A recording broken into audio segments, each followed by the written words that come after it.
Buenas tardes, profesor William Zamora. Somos el grupo 2 conformados por Adriana Gilses, Pablo Proaño, Mario Villa, Carlos Zambrano y quien le habla, Robert Lord.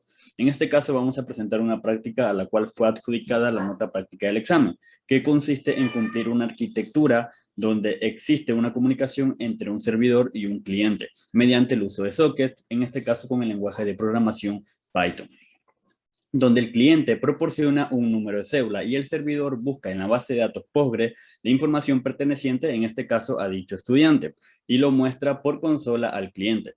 Para este caso o para esta práctica se requiere un mínimo de 3 máquinas, una que va a hacer el rol de base de datos, la otra que va a mantener el servidor y una tercera que cumplirá como rol de cliente. Está de más decir que pueden haber más clientes.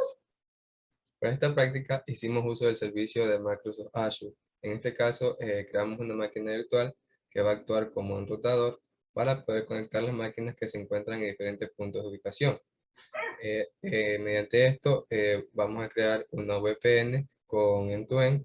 Para este caso, todos los nodos se van a conectar mediante la IP pública y en este caso, mediante el cliente SSH, activamos un supernodo, que en este caso sería la máquina virtual a la que creamos, y en este caso va a estar habilitado el puerto 9999, y aquí se pueden apreciar todos los nodos que se han conectado hasta el momento actual, que vamos a proceder luego a explicar cada uno, en este caso quién va a actuar como la base de datos, el servidor y los clientes. Bueno, mi máquina está trabajando en este momento como la base de datos. Como podemos ver, tenemos instalado base de datos Postgres y a través de la VPN se me ha asignado la IP 10.0.0.111, que será donde se realizarán las consultas a la base de datos. Dentro de la base de datos tenemos la tabla de usuario, donde tenemos los campos de cédula, nombre, apellidos y saldo que se han pedido dentro del proyecto, y tenemos todos los datos ingresados, en este caso con los integrantes del grupo.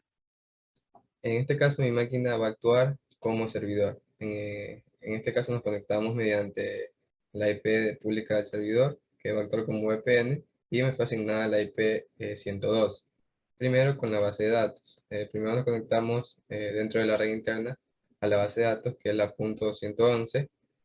Estos son los accesos, y en donde básicamente va a retornar o a seleccionar un usuario de acuerdo al número de cédula que se vaya a insertar.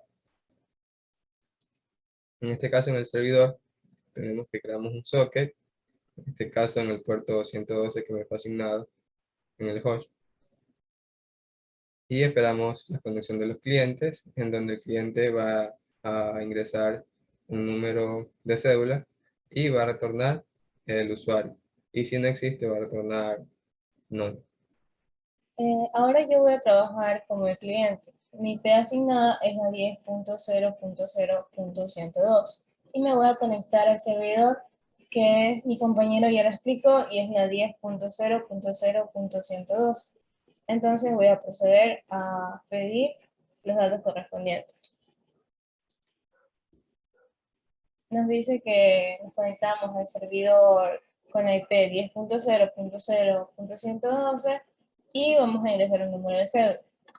En este caso vamos a ingresar uno de los datos que existen dentro de la base de datos que mi compañero ya enseñó. Y nos envía el nombre, el apellido y el saldo. En este caso, ahora vamos a pedir un número de cédula incorrecto. Y nos dice que no se encuentra el usuario.